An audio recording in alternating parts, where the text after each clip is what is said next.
Unfit player দলে প্রয়োজন নাই। যদি আনফিট থাকে ওই সব প্লেয়ারদের দলে থাকার প্রয়োজন নেই। এই কথাগুলো ক্রিকেটার সাকিব আল হাসানের উদ্দেশ্যে লেখা। এক প্রকার বোমা ফাটিয়ে বিশ্বকাপে অংশ নিতে ভারতের উদ্দেশ্যে দেশ ছেড়েছিলেন ক্রিকেটার সাকিব আল হাসান।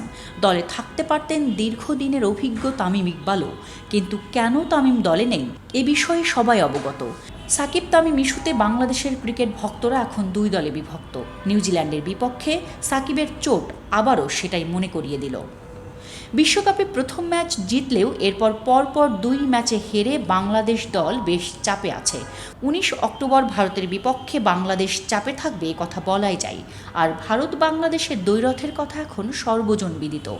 নিউজিল্যান্ডের বিপক্ষে গত ম্যাচে খেলতে গিয়ে বা উরুতে চোট পেয়েছিলেন সাকিব আল হাসান। স্ক্যান করাতে তাকে হাসপাতালেও নেওয়া হয়েছিল। দলের একটি সূত্র মারফত তখন জানা গিয়েছিল বাংলাদেশ অধিনায়ককে কয়েকদিন পর্যবেক্ষণে রাখা হবে। বাংলাদেশ দলের টিম ডিরেক্টর খালেদ মাহমুদ সুজন জানিয়েছেন সাকিব ধীরে ধীরে সুস্থ হয়ে উঠছেন। ১৯ অক্টোবর পুনেতে ভারতের বিপক্ষে সাকিব খেলতে চান। সাকিবের চোটের অবস্থা কি এ বিষয়ে বাংলাদেশের সাবেক এই ক্রিকেটার বলেন, সাকিব ধীরে ধীরে সুস্থ হয়ে উঠছে, ব্যথা নেই। যেহেতু এখনও মাঠে নামেননি তাই পুরো পরিস্থিতিটা বলা যাবে না।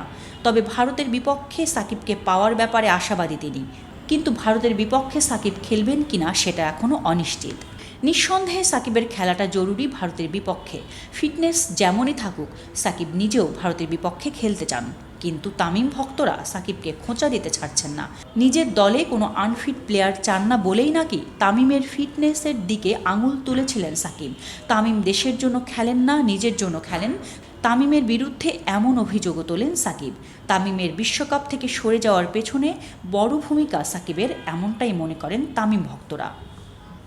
আর তাই আনফিট সাকিব কেন ভারতের বিপক্ষে খেলবেন এটা নিয়ে প্রশ্ন তুলেছেন তামিম ভক্তরা। তামিম ভক্তরা রাগ করে যতই সাকিবকে গালি দিক বা বাজে কথা বলুক না কেন, দেশের স্বার্থে দলের স্বার্থে সাকিবকে দলে প্রয়োজন। সাকিব নিজেও ভারতের বিপক্ষে ম্যাচটা কোনোভাবেই মিস করতে চান না। সব কিছু তার নিজের হাতে থাকবে কিনা এটাই হলো প্রশ্ন। চন্দনা বিশ্বাস, খবরের কাগজ।